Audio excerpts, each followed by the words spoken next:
மீண்டும் இணைந்த அதிமுக. ஆனால் தனித்தே நிற்கும் சி.வி. சண்முகம். புயலுக்கு முந்தைய மௌனமா? நடந்து முடிந்த சட்டமன்ற தேர்தலுக்கு பிறகு உலக வரலாற்றில் நடக்காத பல நிகழ்வுகள் தமிழக அரசியல்ல நடந்துட்டு இருக்கு. அதுலயும் குறிப்பா கடந்த சில வாரங்களா பெரும் புயல் வீசிட்டு இருக்குன்னு தான் சொல்லணும். என்ன நடந்தது விரிவா பார்க்கலாம்.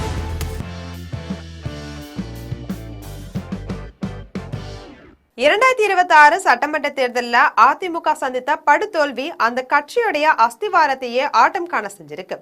எதிர்கட்சியா கூட அமர முடியாம 3வது இடத்துக்கு தள்ளப்பட்ட அதிர்ச்சி கட்சிக்குள்ள புகைச்சலா மாறி இன்னைக்கு பெரும் பிளவா வெடிச்சிருக்கு. எடப்பாடி பழனிசாமிக்கு எதிராக போர்க்கொடி தூக்கிய எஸ்.பி. வேலுமணி மற்றும் சி.வி. சண்முகம் தலைமையிலான அணியின் அடுத்த கட்ட நகர்வு தான் இப்போதைய தமிழக அரசியலுடைய ஹாட் டாபிக். சட்டப்பேரவை நம்பிக்கை வாக்கெடுப்புல அதிமுகவின் 25 எம்எல்ஏக்கள் தவேக அரசுக்கு ஆதரவா வாக்களித்தது வரலாற்றிலே நடக்காத நிகழ்வா பார்க்கப்பட்டுச்சு. எடப்பாடி பழனிசாமி அதிரடி காட்டி அவர்கள் அனைவருடைய மாவட்ட செயலாளர் பதவிகள்ல இருந்தையும் நீக்கினாங்க. அந்த அதிருப்தி அணியினர் தவேக அமைச்சரவையில தங்களுக்கு முக்கிய இடம் கிடைக்கும்னு நம்பிக்கையில இருந்தாங்க. ஆனா முதல்வர் விஜயோட தரப்புல மௌனம் மட்டுமே பதிலா கிடைத்தது. இதற்கிடையில மரகதம் குமரவேல், சத்யபாமா, ஜெயக்குமார் மற்றும் இசக்கி சுப்பையா என தொடர்ந்து 4 முக்கிய புள்ளிகள் பதவி விலகி தவேகவில் இணைந்தது அதிமுகவோட பலத்தை மேலும் குறைச்சிருக்குன்னு தான் சொல்லணும். கட்சி தாவல் தடை சட்டம் ஒருபுறம், அரசியல் எதிர்காலம் மறுபுறம் அப்படின்னு இரட்டை அழுத்தத்துல சிக்கிய வேலுமணி நேற்று அவருடைய ஆதரவு எம்எல்ஏக்களோட வேறு வழியே இல்லாம எடப்பாடி பழனிசாமியோட இல்லத்திற்கு நேர்ல சென்று இபிஎஸ் சந்திச்சு ஆதரவு தெரிவிச்சிருக்காங்க. இரு தரப்பினரும் சபாநாயகர்கிட்ட அழுத்திருந்த மனுக்களை வாபஸ் பெற்று அதிமுக மீண்டும் இணைஞ்சிருக்கு அப்படின்னு அறிவிச்சிருக்காங்க. அது மட்டும் இல்லாம அன்று ஜெயலலிதா அவர்கள் கூறியது போல, எனக்கு பின்னாலும் இன்னும் எத்தனை நூற்றாண்டுகள் ஆனாலும் அனைத்து இந்திய அண்ணா திராவிட முன்னேற்ற கழகம் மக்களுக்காகவே இயங்கும் என்றும், இந்த இரும்பு கோட்டையை இனி எவராலும் அசைக்க முடியாது, கோட்டையில் மீண்டும் நமது இரட்டை இலை கொடி பறப்பது மட்டுமே நம்முடைய இலக்கு அப்படின்னு அதிமுகவுடைய ஐடி விங்ஸ் சமூக தளங்கள்ல முழக்கமிட்டிருக்காங்க. எனக்கு பின்னாலும் இன்னும் எத்தனை நூற்றாண்டுகள் வந்தாலும் அனைத்து இந்திய அண்ணா திராவிட முன்னேற்ற கழகம் மக்களுக்காகவே இயங்கும். ஆனா இந்த முழு நிகழ்வுலையும் சி.வி. சண்முகம் மற்றும் ஒரு சில எம்எல்ஏக்கள் மட்டும் பங்கேற்கல. இதுதான் இப்போது மிகப்பெரிய கேள்வி எழுப்பியிருக்கு.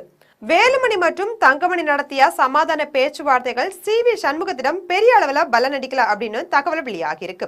வேலுமணி தரப்பு மீண்டும் இபிஎஸ் அணியோட கை கோர்த்தாலும் சி.வி. சண்முகம் தனித்தே இயங்கிட்டு இருக்காங்க.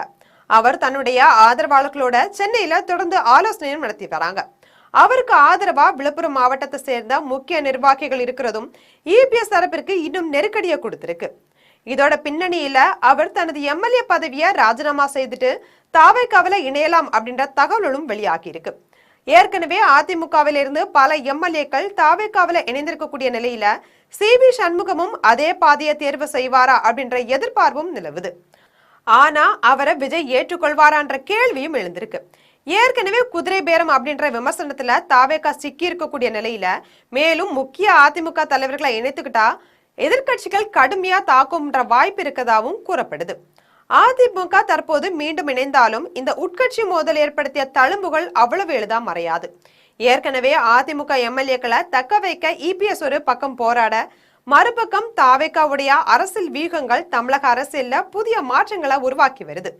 சி.வி. சண்முகத்துக்கிட்ட இந்த மௌனம் தனிப்பட்ட அதிருப்தியா அல்லது அதிகாரத்தை அசைக்க போகும் வியூகமா அப்படின்னு தெரியல.